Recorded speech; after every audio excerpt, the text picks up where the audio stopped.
chegando em assuntos importantes demais. Nessa semana que começa hoje aí, promete ser uma semana muito, mas muito importante para o Vasco da Gama. Primeiro, em relação da justiça, né? A expectativa, né, que foi criada é que essa semana agora a juíza Simone Chevron, da 4ª Vara Empresarial do Rio de Janeiro, deva aprovar, né, deva acatar ou homologar, né, ali a venda da SAF vascaína através daquele modelo de leilão. E aí, com essa aprovação, muita coisa será destravada no Vasco da Gama, né? O Vasco vai poder captar o segundo empréstimo DIP, né, valores aí que podem chegar a 160 milhões de reais, que entrariam nos cofres do Vasco ainda essa semana, possibilitando o Vasco de ir mais agressivo ao mercado, e também as novidades em referência às contratações e vendas de jogadores, né, cara? O Vasco, nesse momento, tem proposta para vender 2 atletas que hoje seriam talvez até umas vendas bem vistas pelo torcedor vascaíno. O Vasco tem proposta pelo volante Cauã Barros, da Itália, né? Parece que da equipe do Torino da Itália, valores que podem chegar a 7 ou 8 milhões de euros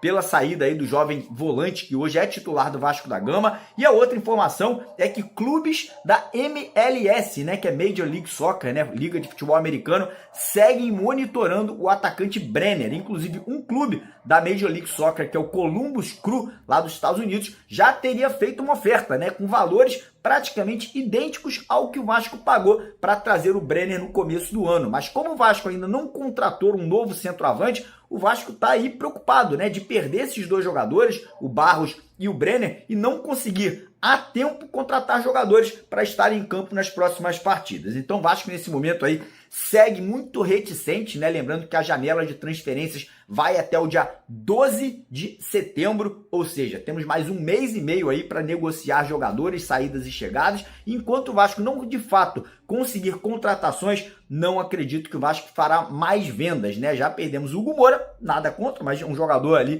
que na minha concepção não era um jogador ali para continuar no Vasco da Gama, mas a gente não pode continuar perdendo jogador simplesmente porque a gente não tem atletas no elenco, né? A gente não pode ir lá e pegar todo mundo do Sub-17 e do Sub-20, porque todo mundo não está pronto ainda para jogar no profissional. Outra novela, Nelson de Ossa, que atrapalha nesse momento. Mais uma vez o Nelson de Ossa está relacionado para o jogo da pré-temporada, para esse período de pré-temporada. E aí, meu amigo, é a questão agora do treinador, do Betis, que está vendo uma valorização pelo fato do jogador desempenhar, e o Vasco também não vai ficar fazendo leilão por essa questão.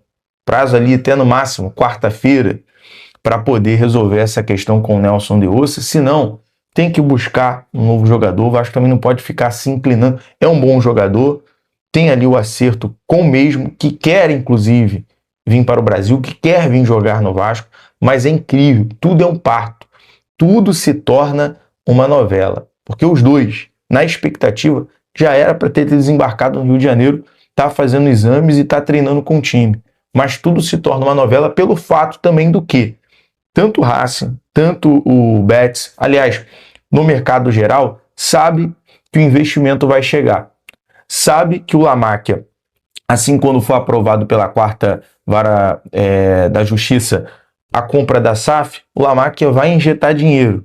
Então, por essa questão, por essa sinalização do Vasco passar a ter a grana, passar a ter o valor financeiro já, também com o anúncio do patrocinador Master, isso faz os clubes crescer o olho, não tem jeito.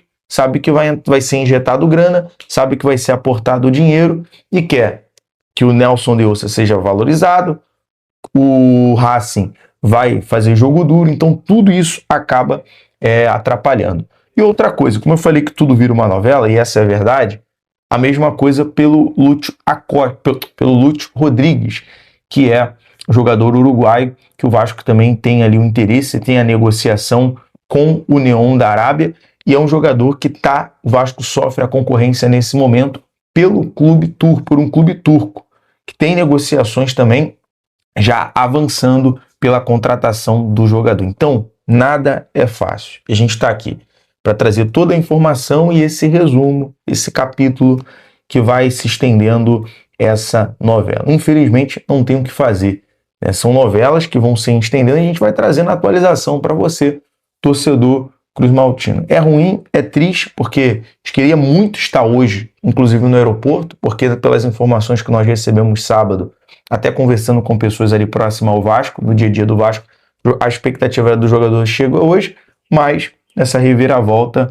do Racing fazendo ali esse jogo duro atrapalha todo o planejamento que o Vasco tem para ter os reforços. E aí, em relação a contratações, tá? O Vasco aí, né, nesse momento, né, nessa segunda-feira, espera finalizar, né, espera aí concretizar de uma vez por todas as duas novelas, né, as duas negociações aí que o torcedor não aguenta mais ouvir falar, que é a situação do Nelson de Ossa. O Vasco colocou um ultimato à equipe do Bet, falou que hoje era o último dia de negociação, ou o negócio fechava hoje ou não vai fechar mais. Eu não sei se eu acredito muito nessa teoria não, tá? Mas vamos aguardar, né, cara? Espero que hoje a gente tenha uma novidade importante aí sobre o fechamento desse negócio e a situação também do Santiago Sousa, né? O Vasco fez uma proposta ali de 7 milhões e 500 mil euros. Parece que a equipe do Racing da Argentina voltou com uma contraproposta aí de 8 milhões de euros, mas tem um detalhe, né, cara? A equipe argentina quer o pagamento à vista de 4 milhões de euros e mais 4 milhões de euros parcelados. E o Vasco tinha oferecido 1 milhão de euros à vista e mais 6 milhões e meio de euros parcelados. Isso aí não agradou a equipe argentina. Então, nesse momento, as negociações seguem acontecendo, né? O Vasco voltou a monitorar a situação do meia atacante Elinho, jogador brasileiro que joga lá no Toluca do México, né? Mas o problema é o valor dessa negociação, né? O Toluca pagou 15 milhões de euros aí para tirar o Elinho, né? Na última transferência, que foi há 2 anos atrás, e não aceita negociar por empréstimo. Então eu praticamente descarto a possibilidade do Vasco contar com esse atleta. O Vasco voltou ativa, né? Voltou com força para tentar aí conseguir a contratação do atacante equatoriano John Yeboah junto à equipe italiana do Venezia, né? Situação aí que o time italiano até aceita negociar, mas não aceita ceder o jogador por empréstimo, que é a venda do atleta por 5 milhões de euros. E o Vasco hoje, né, vive esse drama de não ter tanto dinheiro em caixa porque a SAF ainda não foi vendida. Então a negociação segue acontecendo aí a todo vapor e a mesma situação aí se repercute para o zagueiro Diego Carlos, jogador brasileiro que joga no Fenerbahçe, e o Vasco também segue tentando a liberação do jogador. Uma negociação aí que poderia ser concretizada com mais velocidade, mas que o Vasco vem tratando aí como um plano B, é a do volante Danilo Barbosa, né, jogador do Botafogo e do Palmeiras, né? Só explicar pra galera, né, que eu vi algumas pessoas falando que ele fechou com o Palmeiras. Quem fechou com o Palmeiras, meus amigos, é o Barbosa, zagueiro que estava no Botafogo agora, que é o Alexander Barbosa,